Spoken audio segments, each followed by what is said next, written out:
Standing here with Alex Girl Chambers after a huge win here at UFC Adelaide. It was a ferocious battle. Tell us, what's going through your mind right now after a battle like that? I guess it's always relief after a fight.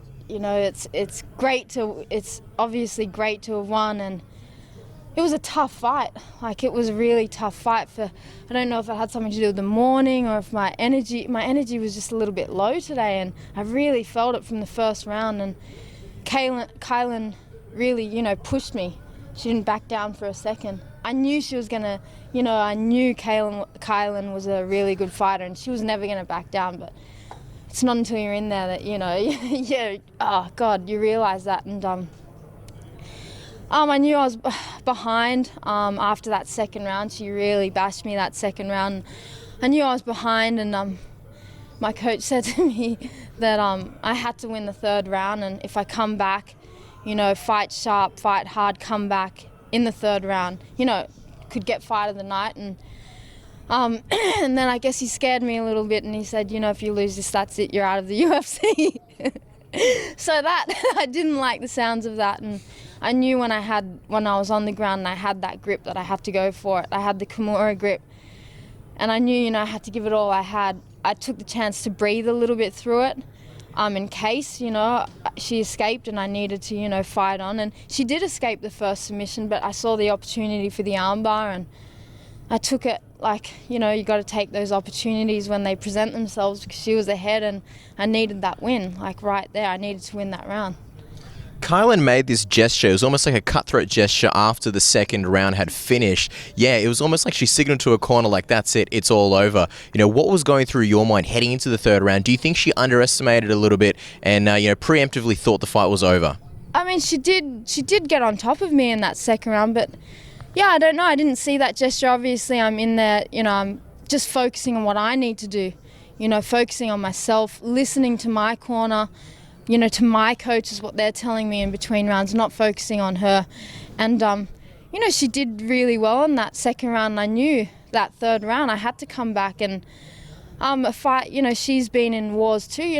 When she fought Paige, I thought she was winning that fight up until, the ref stoppage. So anything can happen. It's MMA, and that's why it's exciting. That's what makes it so exciting. And I guess, that's why the fans love it. Did you feel like going into this fight it was do or die for you? And also, what do you think the slow start, why do you think you had a slow start coming into this fight? Yeah, I mean, I really wanted to win this fight. I really felt like I had to prove that I was here, I belong in this division. And so it was, an important fight for me. And I don't know, the low energy could have been a number of things, I think perhaps the difference here was an early morning start. I'm pretty sure we were up at 5 a.m. and so just maybe a little bit less sleep than usual, and no excuses, I've learnt a lot from it, and that's what fighting's about, learning a lot from the experience, and now taking the things I learnt from this fight on board into my next camp and seeing if I can improve on those things. Maybe looking into my nutrition pre-fight, which I thought I was focusing on, but the long time between when you get up and then get here and then fight, it's just something I have to look at a little bit more, I think. Lots of things to take into consideration. A question about the first round. You had her down on the ground, but you let her stand up. Obviously, on the ground, you had the advantage. Was part of it because you wanted to show her that you could really show her some striking skills standing up? Why? What was the thought process behind letting her up? Because obviously, from where a lot of fans are standing, it was a dominant position from you, even though you were in her guard. Yeah, I remember the position, what you're talking about.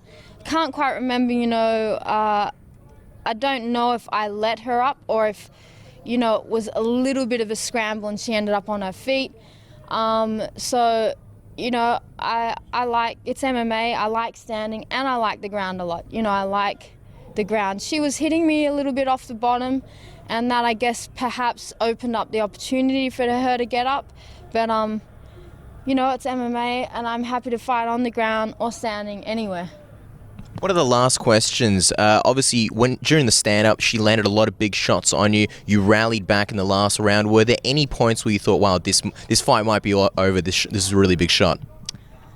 No, I mean, you know, she did hit me with some big shots, but then I saw that there were a couple times where I hit her with a couple of good shots.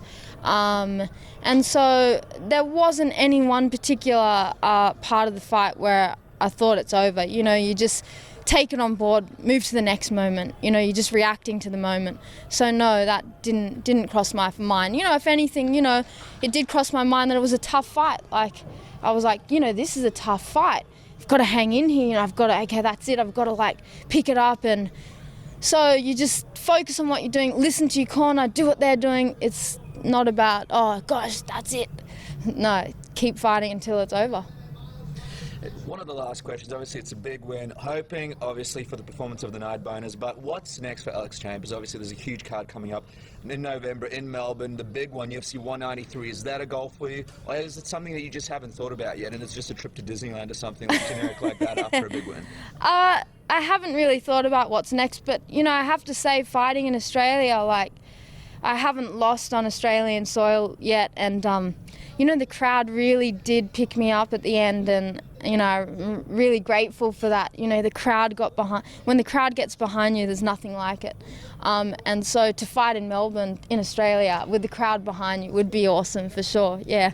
We'd all love that. Again, congratulations on the big win, Alex. Thanks so much for speaking with us. Thanks very much. Thanks.